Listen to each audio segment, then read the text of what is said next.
সংবিধান সংশোধনী বিল নিয়ে শশী থারুরের পর এবার সরকারের পাশে দাঁড়ালেন প্রশান্ত কিশোর। অমিত শাহের আনা এই বিলকে দরাজ হাতে সার্টিফিকেট দিলেন প্রাক্তন ভোট কুশলী তথা জনসুরাজ পার্টির নেতা পিকে।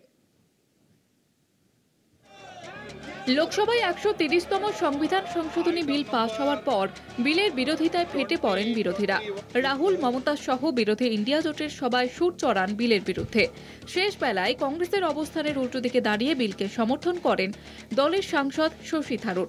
As far as I'm concerned, I don't know those bills well enough to give you a comment. On the face of it, it seems reasonable that anyone who does anything wrong should be liable to punishment and should not be holding a high constitutional office or a political office.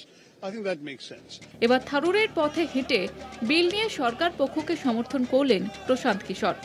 Jan Suraaj পার্টির প্রধান বিলের পক্ষে দাঁড়িয়েই বলেছেন, জেলে যাওয়ার পরেও কোনো নেতা বা মন্ত্রী যে পদ আঁকড়ে বসে থাকতে পারেন তা ভাবাই যায় না।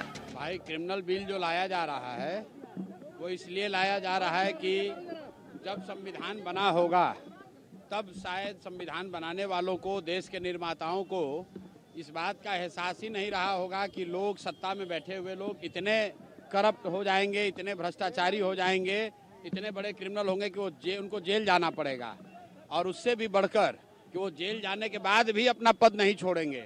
तो मुझे लगता है कि जो बिल आ रहा है वो ठीक बिल है कि अगर आप पर कोई इल्जाम है, आपको जेल में जाना पड़ रहा है, तो आप जेल से बैठकर सत्ता नहीं चला सकते हैं। तो ये कानून जहां तक मैं समझता हूं ठीक है।